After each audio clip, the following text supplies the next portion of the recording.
Ei, amados, desculpa. Tivemos um probleminha aqui. A internet caiu. Mas já estamos de volta. Em nome de Jesus. Glórias a Deus.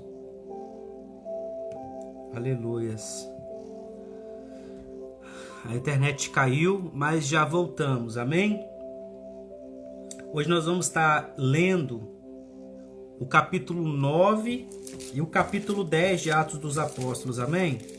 Então eu já quero te convidar. Abra aí a sua Bíblia, tá? Nós tivemos um problema da internet que caiu, mas já voltamos. Abra então agora a sua Bíblia, pega a sua Bíblia, tá certo? É muito importante também você não evite pegar o celular, porque o objetivo dessa live é nós termos o contato com o livro físico, tá? E criar aquilo que nós chamamos de memória fotográfica. Que isso?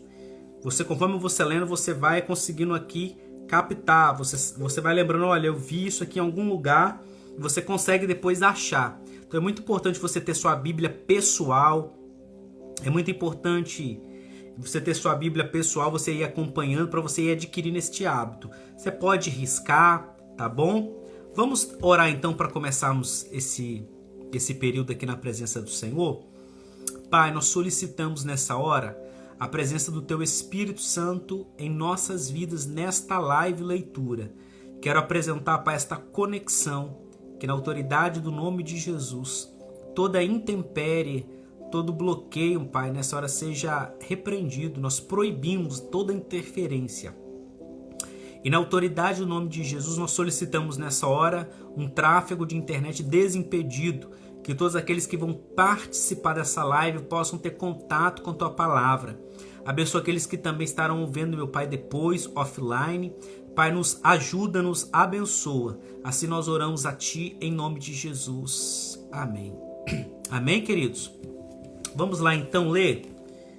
Pegue a sua Bíblia, tá certo?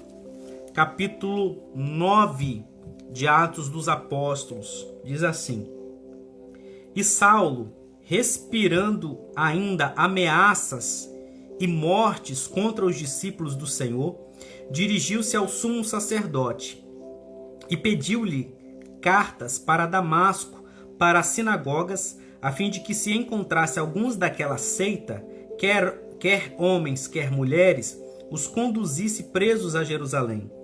E indo no caminho, aconteceu que, chegando perto de Damasco, subitamente o cercou um resplendor de luz do céu. E caindo em terra, ouviu uma voz que lhe dizia: Saulo, Saulo, por que me persegues? E ele disse: Quem é, Senhor? E disse o Senhor: Eu sou o Jesus a quem tu persegues. Duro é para ti recalcitrar contra os aguilhões. E ele, tremendo e atônito, disse: Senhor, que queres que faça? E disse-lhe o Senhor: Levanta-te e entra na cidade, e lá te será dito o que te convém fazer. E os varões que iam com ele pararam espantados, ouvindo a voz, mas não vendo ninguém. E Saulo levantou-se da terra, e abrindo os olhos não via ninguém, e guiando-o pela mão, o conduziram a Damasco. E esteve 3 dias sem ver, e não comeu nem bebeu. E havia em Damasco um certo discípulo chamado Ananias, e disse-lhe o Senhor em visão: Ananias. E ele respondeu: Eis-me aqui, Senhor. E disse-lhe o Senhor: Levanta-te e vai à rua chamada Direita, e pergunta em casa de Judas por um homem de Tarso, chamado Saulo, pois eis que ele está orando. E numa visão ele viu que entrava um homem chamado Ananias, e punha sobre ele a mão para que tornasse a ver. E respondeu Ananias: Senhor, há muitos ouvi acerca deste homem, quantos males tem feito aos teus santos em Jerusalém. E aqui tem poder dos principais dos sacerdotes para prender a todos os que invocam o teu nome. Disse-lhe, porém, o Senhor: Vai, porque este é para mim um vaso escolhido para levar o meu nome diante dos gentios e dos reis e dos filhos de Israel. E eu lhe mostrarei quanto deve padecer pelo meu nome. E Ananias foi, e entrou na casa, e impondo-lhe as mãos, disse: Irmão Saulo, o Senhor Jesus, que te apareceu no caminho por onde vinhas, me enviou para que tornes a ver e sejas cheio do Espírito Santo. E logo lhe caíram dos olhos como que umas escamas, e recuperou a vista, e levantando-se foi batizado. E tendo comido, ficou confortado. E esteve Saulo alguns dias com os discípulos que estavam em Damasco. E logo nas sinagogas pregava a Jesus que este era o Filho de Deus. E todos os que o ouviam estavam atônitos e diziam: não é este o que em Jerusalém perseguia os que invocavam este nome? E para isso veio aqui para os levar presos aos principais dos sacerdotes? Saulo, porém, se esforçava muito mais e confundia os judeus que habitavam em Damasco, provando que aquele era o Cristo. E tendo passado muitos dias, os judeus tomaram conselho entre si para o matar. Mas as suas ciladas vieram ao conhecimento de Saulo, e como eles guardavam as portas, tanto de dia como de noite, para poderem tirar-lhe a vida, tomando de noite os discípulos o desceram dentro de um cesto pelo muro. E quando Saulo chegou a Jerusalém, procurava juntar-se aos discípulos, mas todos o temiam, não crendo que fosse discípulo. Então Barnabé, tomando-o consigo, trouxe aos apóstolos e lhes contou como no caminho ele vira o Senhor e lhe falara, e como em Damasco falara ousadamente no nome de Jesus. E andava com eles em Jerusalém, entrando e saindo, e falava ousadamente no nome de Jesus.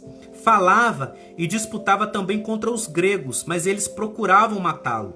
Sabendo, porém, os irmãos, o acompanharam até Cesareia e o enviaram a Tarso. Assim, pois, as igrejas em toda a Judéia e Galiléia e Samaria tinham paz, e eram edificadas e se multiplicavam, andando no temor do Senhor e consolação do Espírito Santo.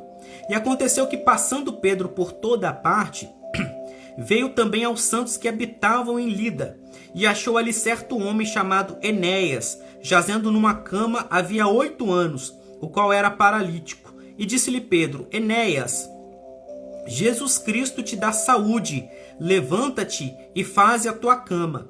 E logo se levantou, e viram-no todos os que habitavam em Lida e Sarona, os quais se converteram ao Senhor. E havia em Jope uma discípula chamada Tabita, que traduzido se diz Dorcas. Esta estava cheia de boas obras e esmolas que fazia. E aconteceu naqueles dias que, enfermando ela, morreu, e tendo-a lavado, a depositaram num quarto alto. E como Lida era perto de Jope, ouvindo os discípulos que Pedro estava ali, lhe mandaram 2 varões, rogando-lhe que não se demorasse em vir ter com eles. E levantando-se Pedro, foi com eles, e quando chegou, o levaram ao quarto alto, e todas as viúvas o rodearam, chorando e mostrando as túnicas e vestidos que Dorcas fizera quando estava com elas. Mas Pedro, fazendo-as sair a todas, pôs-se de joelhos e orou. E voltando-se para o corpo, disse: Tabita, levanta-te. E ela abriu os olhos, e vendo a Pedro, assentou-se. E ela, dando-lhe a mão, a levantou, e chamando os santos e as viúvas, apresentou-lhe a viva. E foi isto notório por toda a Jope, e muitos creram no Senhor. E ficou muitos dias em Jope com um certo Simão curtidor. Aleluias. Graça e paz aí, o irmão Arilson entrou. Graça e paz. Edivaldo, meu paizão, aí também entrou. Amados, nós lemos aqui o capítulo 9, né, da palavra. É um capítulo, de certa forma, extenso, com muitos assuntos. Mas vamos aqui na nossa explicação, amém? Sem problemas. A partir do versículo 9, nós vemos aqui agora como vamos poder dizer, uma espécie de uma reviravolta. O livro de Atos agora é como se ele sofresse uma reviravolta. Por quê? Nós vemos ali no capítulo 8 que o primeiro mártir da igreja, um diácono, Estevão, ele agora é o primeiro mártir. Ele foi a primeira pessoa a ser morta em nome do Evangelho de Jesus Cristo, foi o diácono chamado Estevão. O primeiro sangue derramado na terra de um cristão, o primeiro servo de Deus já na era da igreja primitiva, e que abarca a nossa era, de certa forma, tá? Que era a igreja, a primeira pessoa que morre. Um jovem chamado Saulo consentiu na morte dele e estava ali. Essa pessoa é o futuro apóstolo Paulo, o maior apóstolo de todos. Então, o capítulo 9 agora, ele começa a tratar qual é essa reviravolta. Ele já dá ali o insight, ele já dá a luz a ele ali do apóstolo Paulo, que até então era um jovem, ele era fariseu, criado aos pés de Gamaliel, e ele era até então, antes da conversão dele, está relatando o capítulo 9, ele vai relatar a conversão dele. Porém, esse jovem Saulo, o apóstolo Paulo, antes da sua conversão, como fariseu ferrenho, era um fariseu ferrenho, o que ele fez? Ele tinha acesso, não era qualquer homem, ele tinha acesso ao sumo sacerdote e ele pediu cartas. Essas cartas, se fosse para os nossos dias de hoje, é como se fossem mandados de prisão. Então, ele recebe o poder e a autoridade ali do sumo sacerdote, do Sinédrio, que era essa maior corte. Era como se fosse o TSE, o STF hoje, com seus desmandos. Então, ele recebe esses mandados de prisão e ele vai encerrando, ele vai prendendo homens e mulheres, jovens, crianças, não importava. Ele começa, a Bíblia diz que ele respirava ameaças de morte. Então ele começa a perseguir a igreja, ele começa a assolar, né? Outras palavras dizem, né? O apóstolo Paulo, ele antes da sua conversão, ele assolava a igreja, ele respirava ameaças, mortes, ele mandava prender, mandava matar. E aí acontece o quê? O Senhor já tinha um plano na vida dele, nesse jovem. Desde o ventre da mãe dele, já tinha um propósito na vida dele, mesmo ele tendo feito tudo aquilo que ele fez. O Senhor Deus tinha um propósito na vida dele, tá certo? E aí agora, esse capítulo 9 vai narrar a conversão dele. Vai narrar como se deu a conversão. Então, a palavra diz que ele estava a caminho de Damasco, na Síria, tá? Então ele já tinha, inclusive, saído da jurisdição de Israel, né? E ele estava agora já em busca, já estava em outro país, na Síria, procurando a todos que ele pudesse achar, que era a cidade de Damasco. E no caminho que estava para lá, de repente o Senhor Jesus aparece para ele. E todos que estavam ali escutaram a voz, outros viram, né? Conforme relatos depois posteriores. Ali ele tem uma queda ali e ele tem um encontro com o Senhor. E o Senhor, o que é interessante nós pincelarmos, é que o Senhor Jesus se identifica como a igreja. É aqui que nós já vamos começar a ter uma noção de igreja como corpo de Cristo. Porque na cabeça de Saulo, até então, ele estava perseguindo uma seita. Ele estava perseguindo os seguidores de Jesus. E aí agora o Senhor se revela e pergunta para ele: Saulo, Saulo, por que você me persegue? O Senhor Jesus não fala: por que você persegue a minha igreja? O Senhor Jesus, ele se identifica com a igreja como se ele fosse o perseguido. Então ele não está perguntando assim: por que você está perseguindo a minha igreja? Ele pergunta: por que você me persegue? Então o Senhor Jesus, ele se identifica com a igreja. Então por quê? Porque nós somos o corpo de Cristo na terra, um corpo vivo, um corpo orgânico, que ao longo dos séculos, dos anos, dos milênios, nós somos o corpo de Cristo vivo na terra. É interessante notar também, como nós já vemos também, os dons em ação, né? Então nós vemos que um discípulo chamado Ananias, ele tem uma revelação, ele tem uma palavra de conhecimento, com um comando do Espírito Santo para ir até onde que Saulo estava. E a revelação, ela é muito profunda, porque ela dá detalhes, ela fala qual era a rua, qual era a casa, aonde que ele estava e aonde que ele seria encontrado, aonde que Ananias deveria encontrar com Saulo, tá? Outra coisa que nós vemos aqui também, além da palavra de conhecimento, né, que é a revelação, nós vemos também que o dom de curar, aquele resplendor, o que nós vemos aqui? Que foi tão físico, não foi apenas um resplendor espiritual, porque o apóstolo Paulo, ele ficou cego por 3 dias. Por 3 dias, ele não comeu, não bebeu, e ele não conseguia enxergar, ele ficava tateando. É uma hipótese, inclusive, quando ele escreve lá a carta aos Gálatas, que ele fala assim: olha, veja com que grandes letras eu vos escrevi, né? Ou espinho na carne, que muitas vezes vão dizer que era uma enfermidade, pode até ser a questão dos olhos. Mas fato é que ele ficou sem ver, e aí quando o Ananias vai lá e ora, cai como se fossem umas escamas do olho dele. Ou seja, aquela luz, aquele resplendor, ele foi físico, ele foi tangível. Não foi apenas uma visão espiritual, porque aquilo afetou os olhos dele, tá? E aí, o que acontece? O perseguidor, aquele que estava perseguindo a igreja, ele começa a ser perseguido, porque agora ele começa a pregar. Então ele teve um encontro profundo, um encontro pessoal com o Senhor Jesus, a promessa de que ele seria um vaso para os gentios, para os perdidos da casa de Israel e perante reis. Deus ia colocar ele perante autoridades. Ou seja, mais uma vez aqui que eu queria pincelar com vocês. Da mesma forma que nós já falamos sobre a vida de José do Egito, que foi primeiro-ministro de Faraó, a vida do profeta Daniel, que foi primeiro-ministro de Nabucodonosor, primeiro-ministro de Belsazar, primeiro-ministro de Ciro, de Dario. Nós vemos aqui que o apóstolo Paulo depois ele foi pregar perante reis. Então nós temos que, como igreja, amadurecer como nós tratamos a política. Não no sentido da corrupção, de receber suborno, mas no sentido de que nós temos que nos posicionar. Amém? Uma coisa que eu queria também pincelar aqui que nós vemos nesse texto, é porque que nós lemos ele, porque é assim que tem que ser a leitura, né? Tem que ser a leitura do capítulo inteiro, para nós termos uma compreensão. Que fala aqui, amados, que causou confusão a conversão dele. Então imagina hoje uma pessoa que persegue a igreja e amanhã ela está começando a falar do Senhor Jesus. Você vai desconfiar. O que eu queria notar aqui é a figura de uma pessoa chamada Barnabé. Eu queria dar uma pincelada aqui rápida com os irmãos dessa unção que Barnabé representa. O apóstolo Paulo, ele queria estar em comunhão com o corpo da igreja. Ele queria estar juntamente com a igreja, mas a igreja não recebia ele porque a igreja tinha medo por causa do histórico dele. Então, nós vemos a figura de Barnabé, que é alguém que vai pegar.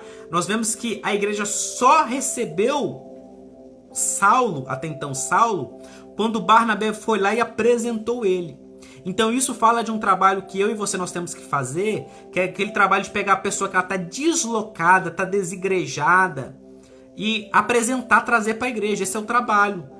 Quando vem um visitante, nós temos que conversar com ele, nós temos que dar assistência. Esse é um trabalho de Barnabé. É fazer a integração da pessoa na igreja. É integrar ela no corpo. Então presta muito bem atenção nessa figura aqui, nessa figura de Barnabé. Porém aqui começa, e depois nós vemos o seguinte, que depois nós vemos isso, nós vamos saber isso tanto em Coríntios como em Gálatas, que na verdade o apóstolo Paulo, nesse primeiro momento, ele ficou ali cerca de 3 anos pregando, fazendo algumas coisas, mas o fato é que o ministério dele não deslanchou. E aí então ele vai agora, ele volta para Tarso. Eles queriam matar ele, queriam perseguir. Era uma situação muito complicada ele na igreja, então ele fica num ostracismo. O que é ostracismo? É quando você fica num anonimato absoluto, ninguém sabe quem é você está escondido. Então ele ficou 14 anos. Ele deveria ter aqui nessa época mais ou menos 27 para 28 anos. E aí ele fica aí mais ou menos 14 anos, ele fica ali esquecido. Somente lá por volta dos seus 44, 45 anos, é que agora ele vai voltar a ser usado com aquele grande ímpeto, agora já como um apóstolo do Senhor, tá bom? Terminando aqui, nós vemos a questão de uma ressurreição, tá? Então aqui agora o apóstolo Paulo é assim. Ele começa lá no finalzinho do capítulo 8, recebendo as vestes de Estevão, ele como jovem, ele prendendo a igreja, perseguindo, fala do seu encontro com o Senhor Jesus, da sua restauração, faz pouca coisa e depois agora ele vai ficar no silêncio. Somente depois de alguns capítulos que ele vai voltar. Então é assim que começa aqui a história do apóstolo Paulo e já de uma certa forma dá uma pausa.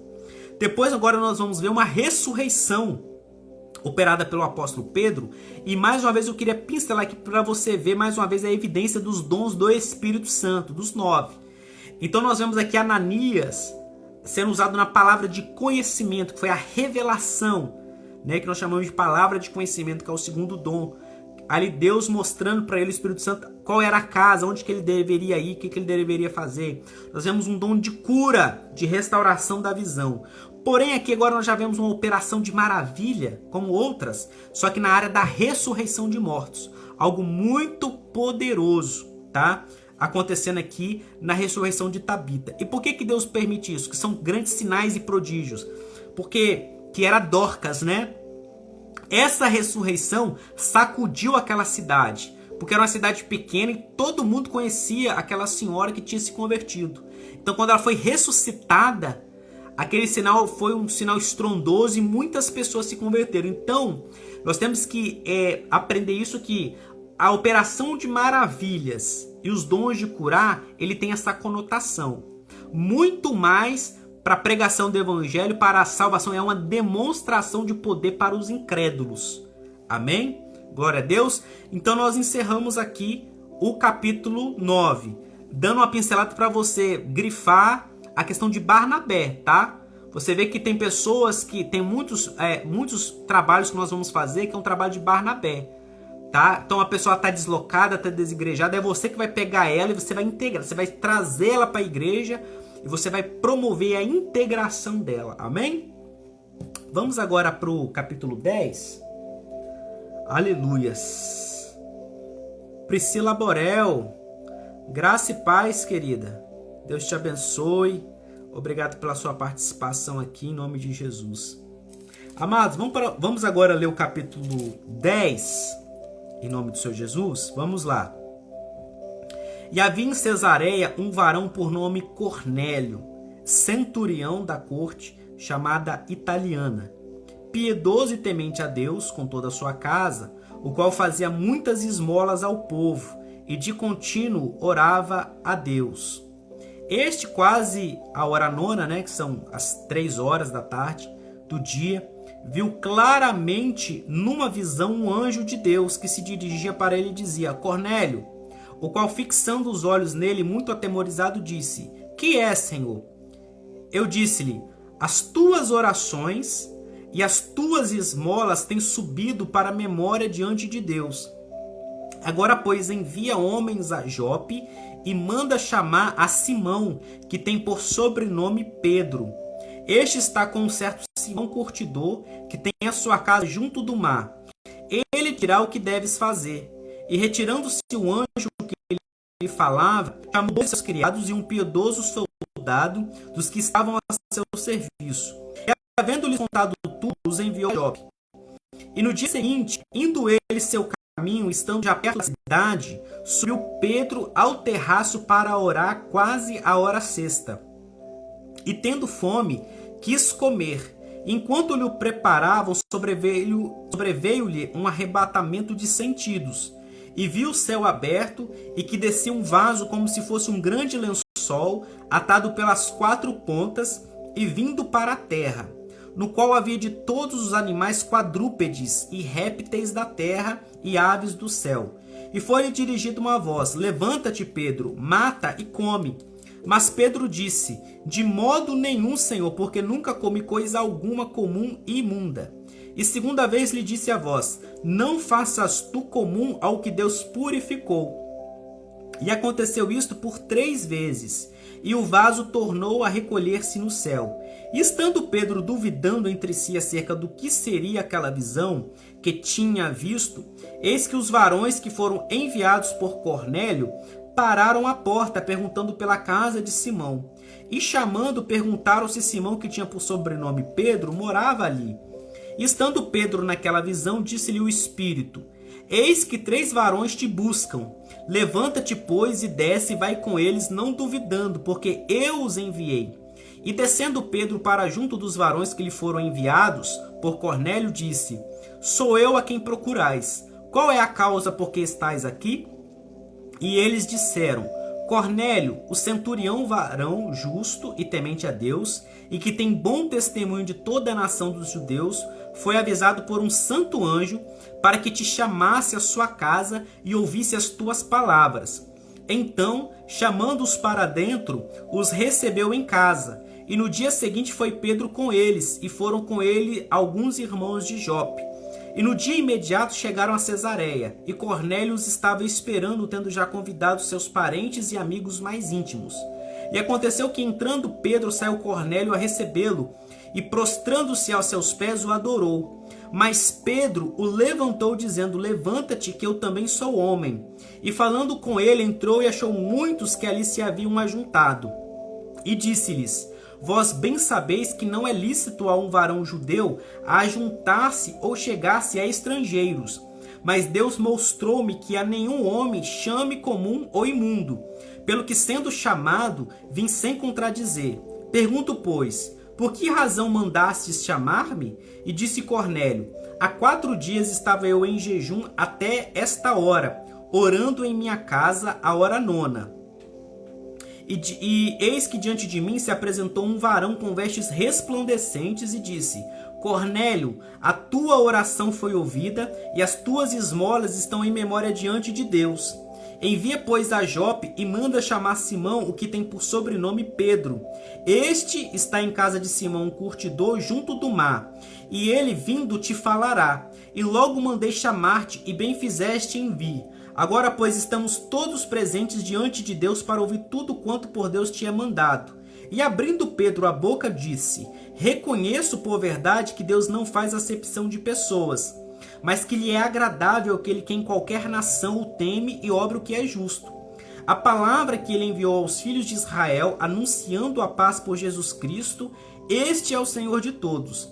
Esta palavra, vós bem sabeis, veio por toda a Judéia, começando pela Galiléia, depois do batismo que João pregou. Como Deus ungiu a Jesus de Nazaré com o Espírito Santo e com poder, o qual andou fazendo bem e curando a todos os oprimidos do diabo, porque Deus era com ele. E nós somos testemunhas de todas as coisas que fez, tanto na terra da Judéia como em Jerusalém, ao qual o mataram, pendurando-o no madeiro.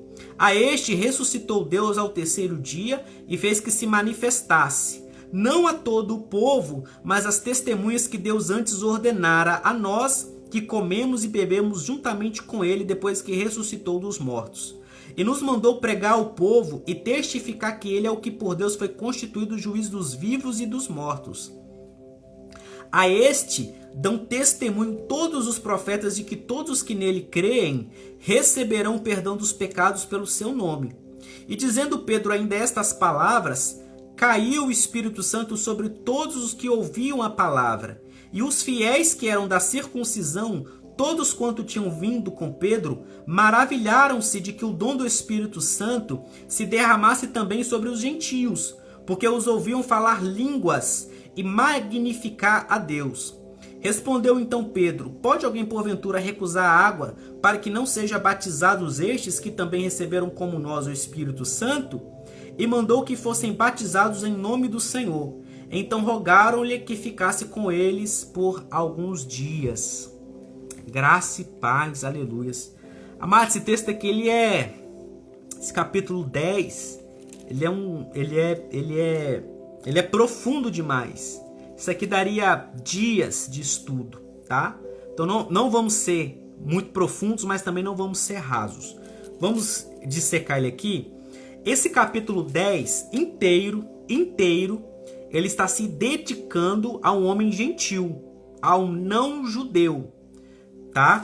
Ele era italiano, né? Do Império Romano, ele era italiano, né? Então nós já tínhamos ali a Itália, já nesse período, nesse tempo, nós já tínhamos a noção do que era Itália, do que era Espanha, do que era a Bretanha, né? Também, enfim. Mas aqui, inclusive, alguns relatos da palavra falam, né, expressamente da Espanha e da Itália, mas aqui está falando que ele era italiano, tá? Então ele era um não judeu. E o que acontece? Este homem, com o seu desconhecimento, ainda que não conhecedor de muitas coisas, ele adorava a Deus da sua forma, do seu modo. Então a Bíblia diz que ele tinha um devocional, ele tinha um estilo de vida, que ele sempre fazia o devocional dele. Ele jejuava, ele orava, ou seja, é uma vida de devocional. E a Bíblia diz que até as 3 horas ele fazia o jejum dele. Ele jejuava até as 3 horas da tarde, né? Isso, inclusive, é uma chave para nós, tá? Que é um jejum bíblico também. Então ele era um jejum de devocional. Até as 3 horas da tarde ele jejuava. Ele orava, ou seja, o jejum sem oração não é válido, né? Então ele orava e também tinha um componente que era as esmolas. Aqui eu já quero explicar o seguinte: não confunda dízimo, oferta e esmola. O dízimo é uma semente que é 10% daquilo que vem à sua mão, e essa semente é para o templo, tá? É para manter as portas do ministério abertas. É para pagar o aluguel, pagar água, energia, a internet, comprar instrumentos, comprar material de limpeza, comprar cadeira, comprar tinta. Porque nós precisamos de um local de reunião, nós precisamos de um local de adoração, um local de oração, um local de estudo bíblico. Por exemplo, hoje agora, quarta-feira, nós tivemos a nossa escola bíblica presencial na nossa igreja. Como que aquilo ali é mantido? Com o dízimo, tá? Isso é uma semente específica. Você não pode, a título de dar dízimo, pegar o seu valor e comprar cesta básica. Isso não é dízimo. Você não está dizimando. Até mesmo porque o dízimo tem que ser entregue ao sacerdote, ou seja, a liderança daquele lugar. Então vamos supor, você está na sua igreja, tem lá o casal de pastores, né? Tem lá os tesoureiros. Você tem que entregar a eles porque o dízimo, o destino dele é a casa do tesouro para que haja mantimento na casa do Senhor. Então toda igreja ela tem uma tesouraria, porque a igreja ela não é uma empresa. Uma igreja ela não vende coisas. Outro ponto que eu já quero chamar aqui atenção, segundo o nosso entendimento, Pérola Vila Velha, sem querer criticar as outras. Amados, a igreja não é lugar de fazer brechó. A igreja não é lugar de você pegar roupa velha que você não usa mais, colocar no cabide, botar dentro da igreja para vender, para as pessoas virem vender, não. Se você quer vender, faz um anúncio na OLX, no Mercado Livre, faz um brechó na sua casa, posta no Instagram, vende aquilo, aquele valor que você arrecadar, você vai pegar os 10% e coloca lá na arca do tesouro, no seu envelope e deposita no gasofilácio. No tesouro, na arca, tá bom? Então, várias coisas que nós estamos aprendendo aqui de ensinamento, porque isso foi uma chave que abriu, isso chamou a atenção de Deus, tá? Então não confunda, dízimo é uma semente específica, que é 10% de tudo aquilo que vem na sua mão, e você coloca lá na arca do tesouro, e você não é administrador do dízimo. O administrador do dízimo é a liderança da igreja, que vai comprar tinta, vai comprar material de limpeza, vai comprar equipamento de som, vai pagar o aluguel ao dono do imóvel. Você não administra o seu dízimo, você devolve ele na arca do tesouro. Não confunda isso. A segunda coisa é a oferta alçada, que você coloca no seu coração quando você quer ofertar. Você também coloca lá no gasofilácio, tá? Que é também um outro tipo de semente com uma outra finalidade, tá bom? E nós temos aqui um terceiro nível de contribuição, que é a esmola. Esmola não quer dizer que é valor pequeno. A esmola é um tipo de contribuição financeira que envolve dinheiro, só que ela não é para a igreja. Ela não é para o gasofilácio. Esse dinheiro que você pega, que é uma filantropia, assim para nós falarmos aqui nos nossos dias, esse dinheiro que é da esmola é para você fazer do Ministério de Misericórdia. Ou seja, que também para nós entendemos aqui, que é ação social. Então você quer comprar uma cesta básica, qual que é a semente que responde por isso? É a esmola. Esmola então não quer dizer que o valor é pequeno. Esmola não quer dizer que porque é R$5, R$2. Não tem limite. A questão é que a esmola ela é destinada aos pobres. É uma semente voltada para o Ministério de Misericórdia, para a ação social da igreja, tá? Então, é quando a igreja faz um caixa separado e esse dinheiro ela compra remédio, tá? Para quem está precisando, compra roupas, faz doação. Então, para começar aqui já é uma grande riqueza que nós entendemos os tipos, as espécies de semente, tá?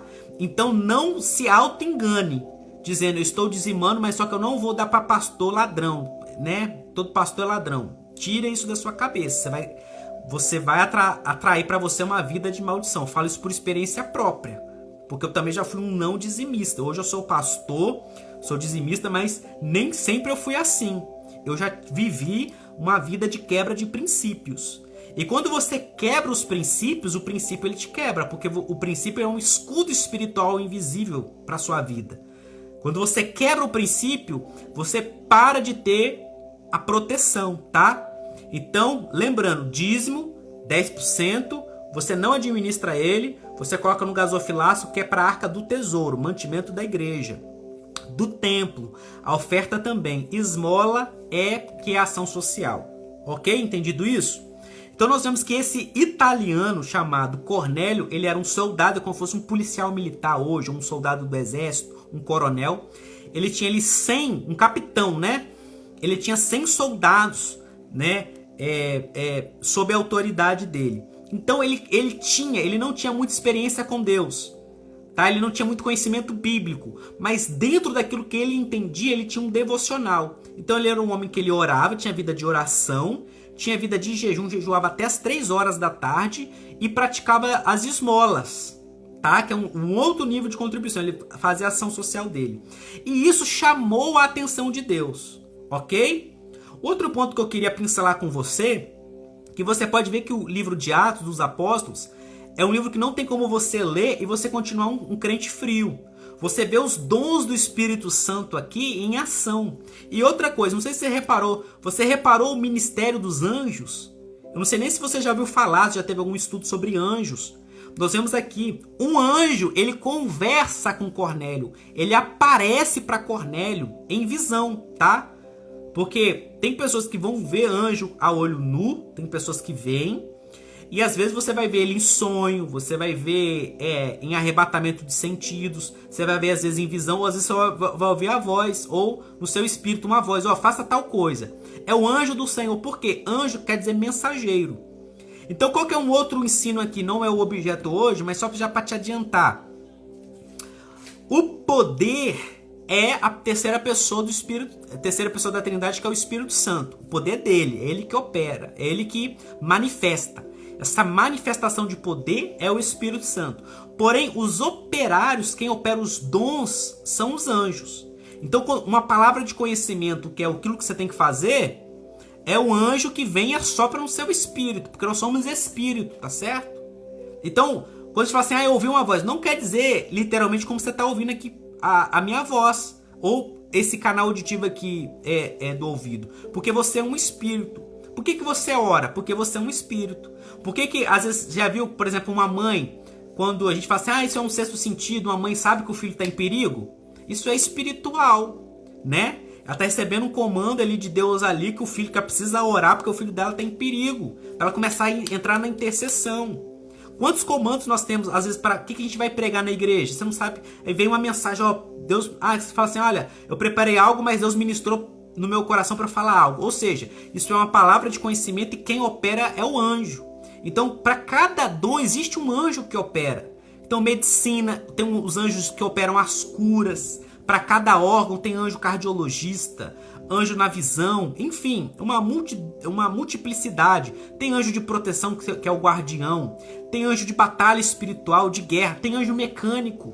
Quantas pessoas já tiveram experiências inúmeras? Do carro ele quebra no meio do nada, de repente passa alguém ali, conserta ali, ajuda e segue viagem. Muitas vezes pode acontecer hospital, né? Se às vezes você está com um ente querido ali, parece um médico, um enfermeiro, faz alguma coisa ali, aí daqui a pouco você pergunta, cadê aquele médico tal, não sei o quê? Não, aqui não trabalha nenhum médico nem enfermeiro dessa forma, não. Ou seja, ministério dos anjos. Então nós estamos vendo aqui o ministério dos anjos não é só para apóstolo, não é só para profeta, não é só para evangelista, só para pastor. Nós vemos aqui um italiano que era Cornélio, ele ainda era um novo convertido, estava num processo de conversão, mas já tinha experiência com os anjos, com o ministério dos anjos. Então a igreja primitiva, isso está sendo restaurado para nós, que agora somos uma igreja renovada, uma igreja avivada, que vive os dons do Espírito Santo, que crê em oração em línguas, que fala em línguas. Então isso é para nós, ministério dos anjos também, tá bom? Então nós vemos isso aqui, que o anjo aparece para ele e dá as coordenadas, para ele inclusive ir lá buscar Pedro. E nós vemos aqui Pedro, que ele, nós vemos nesse primeiro momento, que eles eram muito voltados ao judaísmo. Isso que eu queria também pincelar com os irmãos aqui.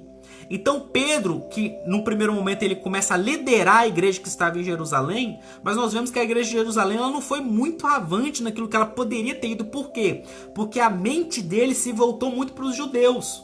Tanto que ele teve uma visão que chegava esses animais imundos e tudo mais, que isso representando a separação que havia entre judeus e gentios.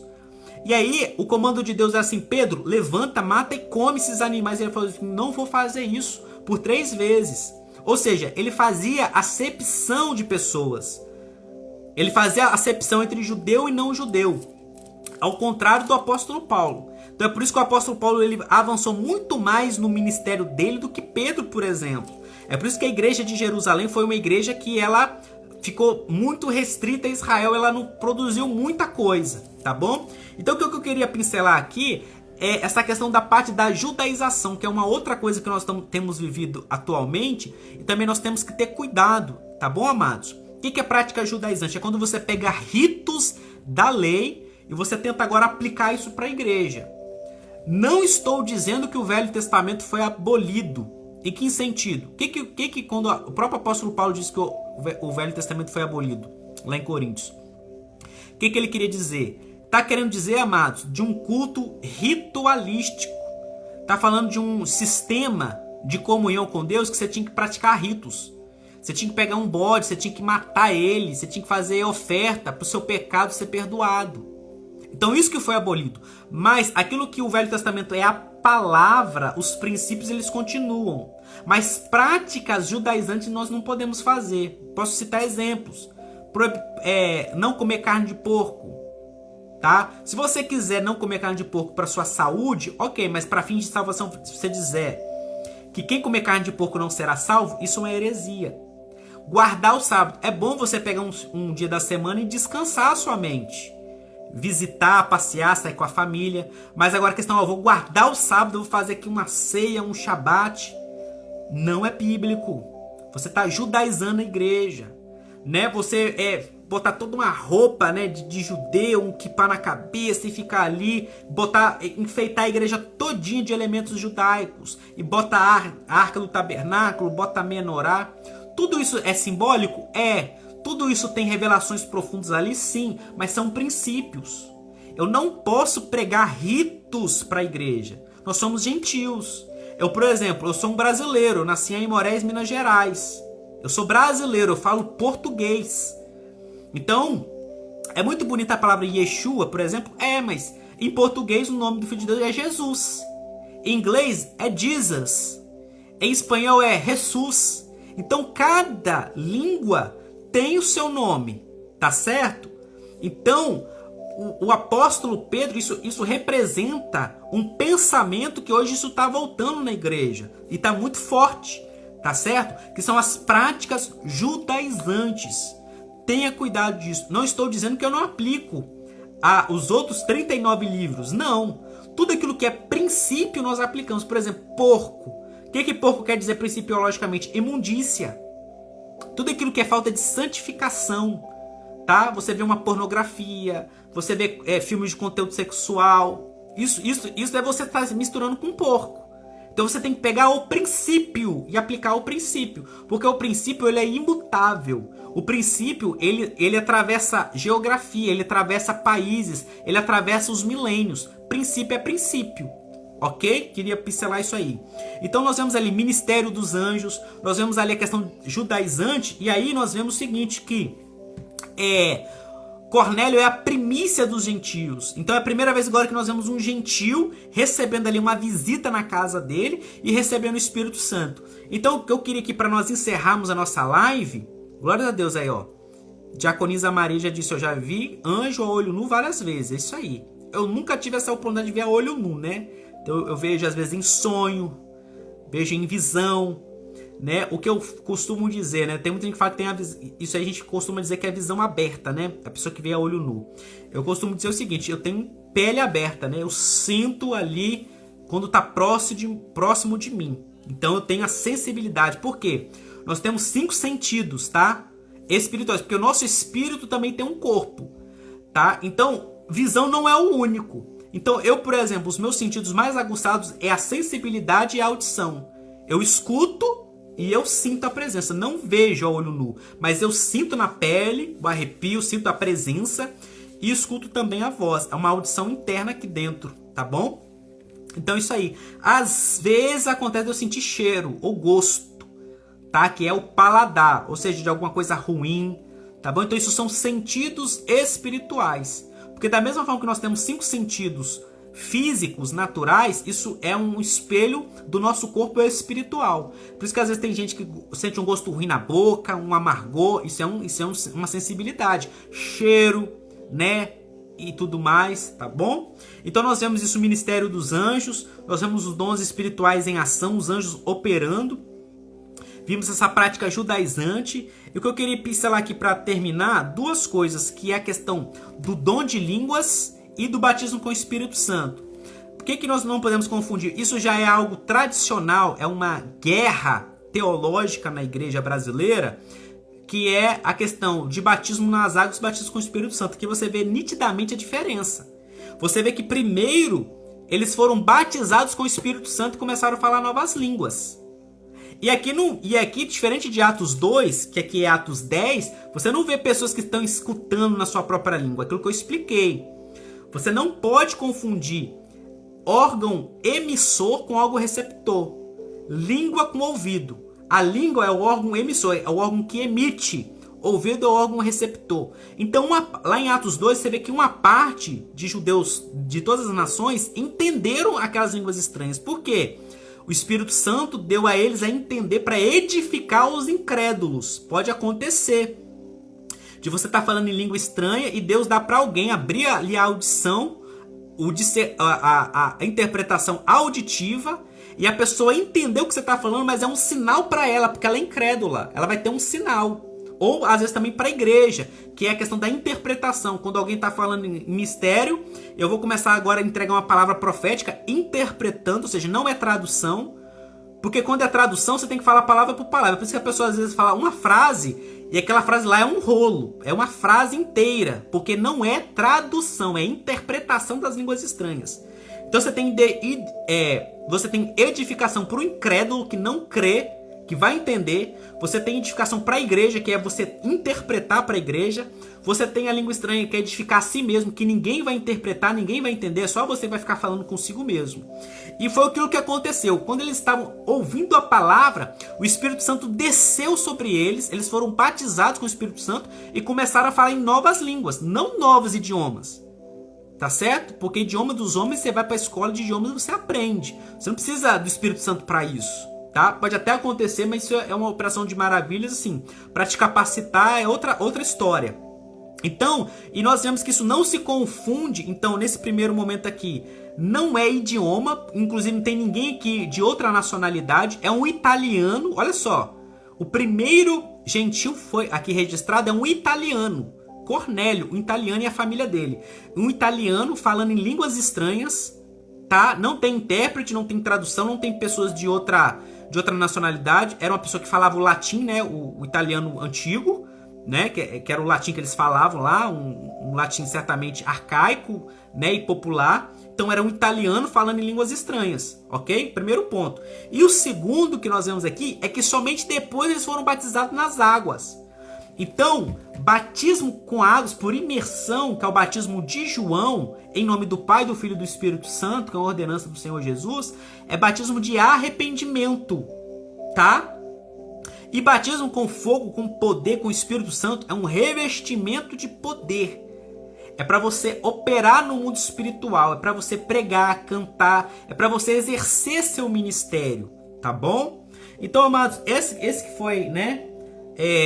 Os nossos 2 capítulos. Estou muito feliz com Deus pela sua participação aqui, tá? Quero agradecer que estão aqui conosco o nosso irmão Arilson, da nossa Igreja da Pérola, Diaconisa Maria, minha mãe, glória a Deus, pastora Érica, minha esposa, aleluias, Priscila Borel, minha conhecida de longas datas lá de Tueta, né, Priscila? Glória a Deus. Ó, disse que nem que acreditou que era eu, tá? Ela me conheceu, eu era menino, eu fazia bagunça lá na casa dela. Tinha ali 5, 6 anos, fazia bagunça na casa dela, né? Vamos ver mais quem entrou? Ayla Machado, glória a Deus, entrou aqui também. Isso, Edivaldo, meu paizão. Amados, todos esses aqui entraram. Certamente essa live ela vai ficar salva aqui no Instagram e salva lá no YouTube. Isso aí, Priscila.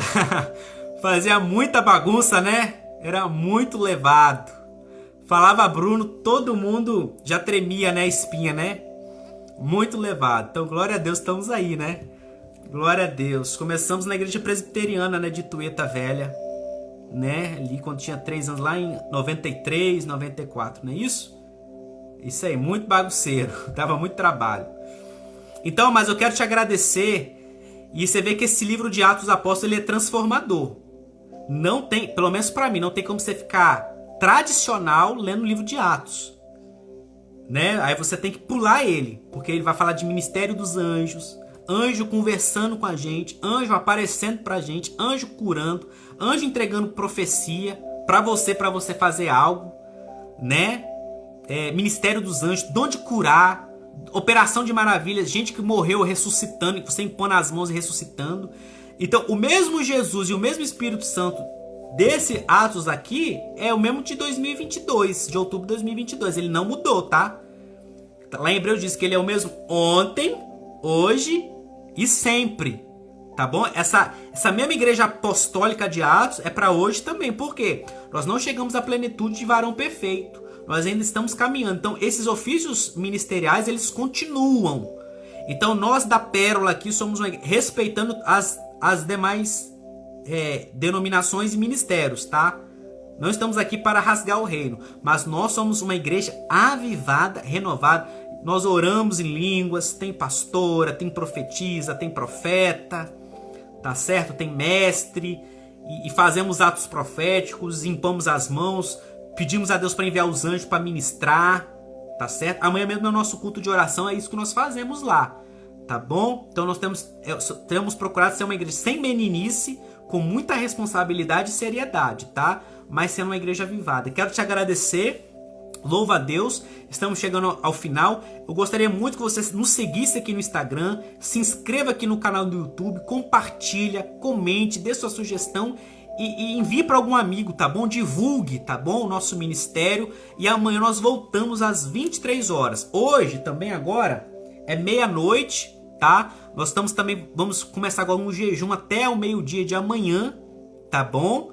Para o nosso culto, que amanhã é um culto de oração, de batalha espiritual, de libertação profunda, de curas, tá bom? Então nós sempre nos revestimos. Então também tá no Instagram o post.